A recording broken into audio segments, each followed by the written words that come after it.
Bonjour, aujourd'hui je vais vous montrer comment ajouter une caisse depuis l'intranet AppFunds.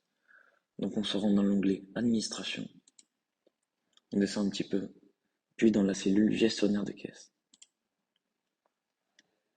Une fois qu'on arrive sur cette page, on descend tout en bas et on clique sur Ajouter une caisse. Au niveau du numéro de caisse, il s'affiche automatiquement, je clique sur Valider. Donc Advent nous remet sur cette même page, vous redescendez et vous pouvez voir qu'au numéro de caisse 115 n'a pas d'intitulé. Au niveau de l'intitulé, vous mettez ce que vous voulez.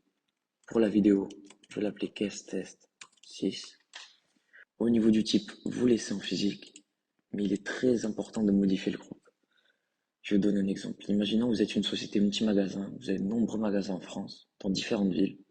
Vous pouvez très bien marquer dans le nom du groupe la ville où se situe le magasin. Par exemple, vous avez plusieurs magasins, on va dire à Montpellier.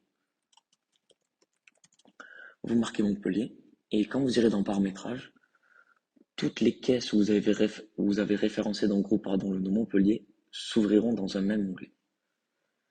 Très important aussi de référencer le bon dépôt. Pour ma part, je vais le mettre dans mon dépôt principal. Concernant la société, la caisse rétrospection et les modèles à 4 factures, vous ne touchez rien, pas besoin d'être changé. Une fois que c'est fait, nous allons aller dans Paramétrage. Et l'onglet Paramétrage permet de voir l'ensemble des caisses référencées par groupe. Là, par exemple, on a toutes les caisses référencées au groupe Android. Ici également. Ici pareil. Je vais vous montrer. Je retourne dans caisse.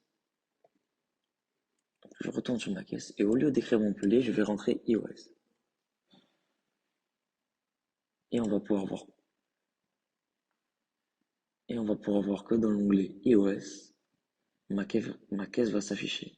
On descend un petit peu. Et elle s'affiche juste ici. Une fois que vous êtes ici, très important de remettre le dépôt que vous avez mis juste avant.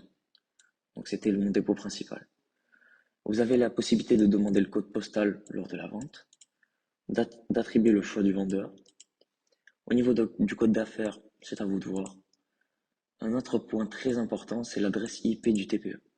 Donc, il faut bien fixer votre adresse IP du TPE, comme ça, vous n'aurez aucun problème et votre TPE sera directement relié à la caisse. Vous pouvez rentrer le port du TPE. Si vous avez des PAX, vous rentrez l'URL serveur et le code commerçant. Pour le collectif client, pas besoin de changer. Donc voilà comment ajouter une caisse sur Advance.